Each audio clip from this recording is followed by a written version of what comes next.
Hey yo everyone, Andrew here, bringing you another video review, and today we're going to be doing Wonder Woman, issue number 4. Take a look at this comic cover right here. Now, where we last left off on Wonder Woman, we find out that the origin that she had originally, her being made from clay, was just one big cover-up. And actually, her true origin is that her father is actually Zeus.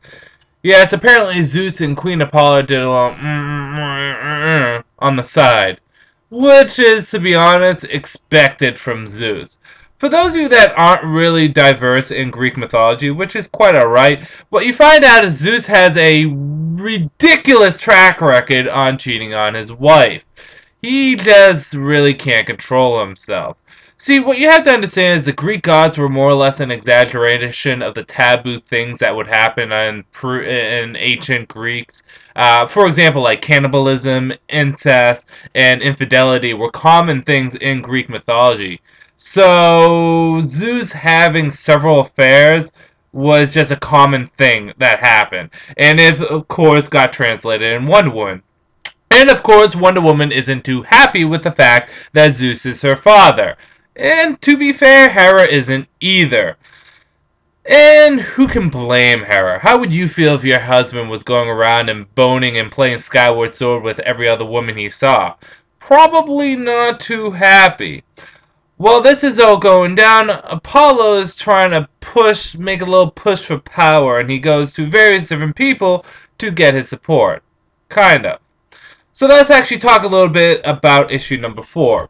Issue number 4 really has 3 different angles going on here. The first angle is, of course, Wonder Woman's angle, which is her coming to terms with the fact that she's been lied to all her life, and now she has a legitimate father.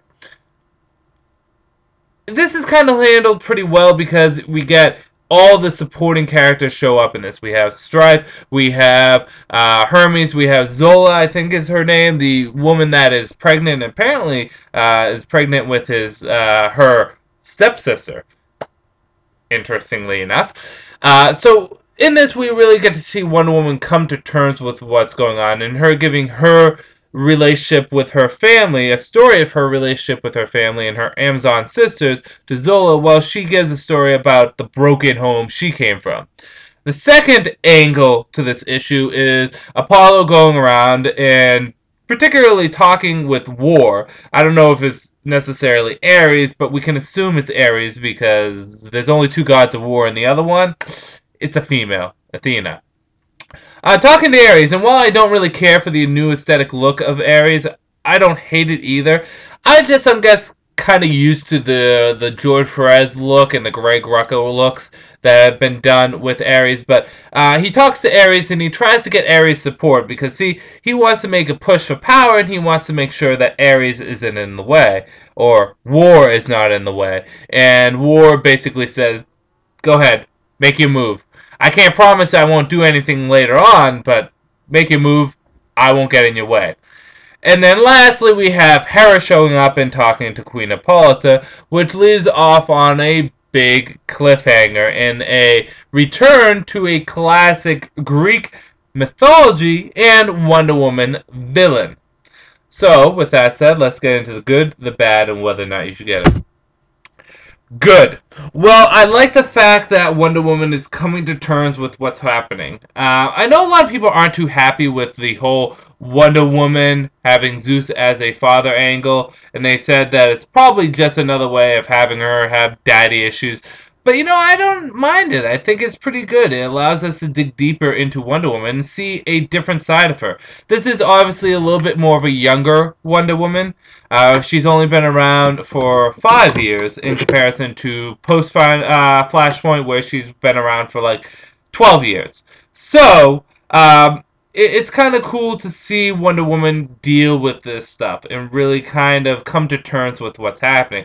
And how she comes to terms with what's happening is in a nice way. I like the supporting cast in this. I hope Hermes, and again, I hope her name is Zola, stay as supporting cast to Wonder Woman because they're fun characters.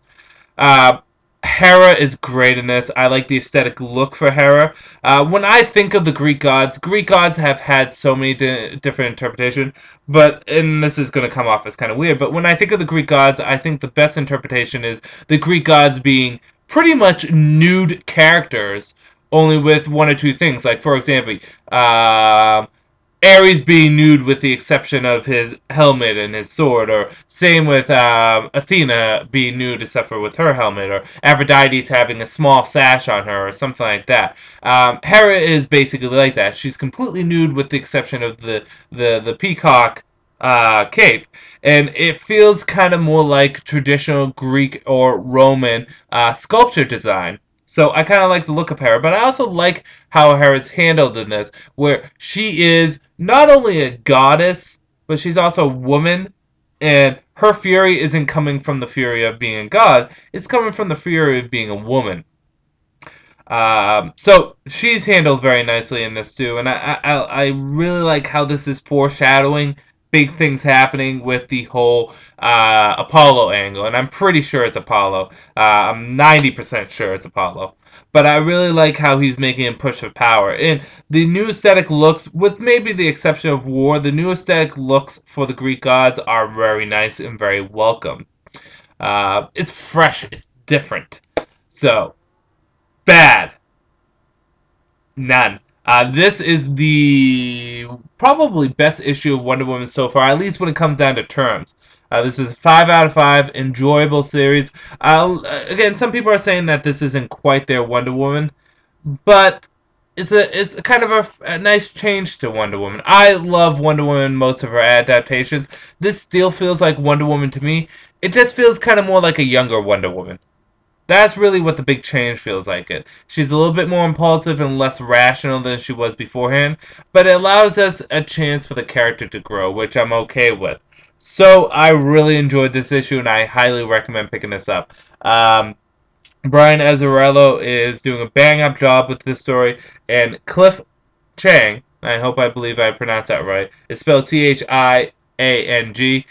His art is absolutely beautiful, and I hope he stays on Wonder Woman. It is the best art we've had with Wonder Woman since George Perez.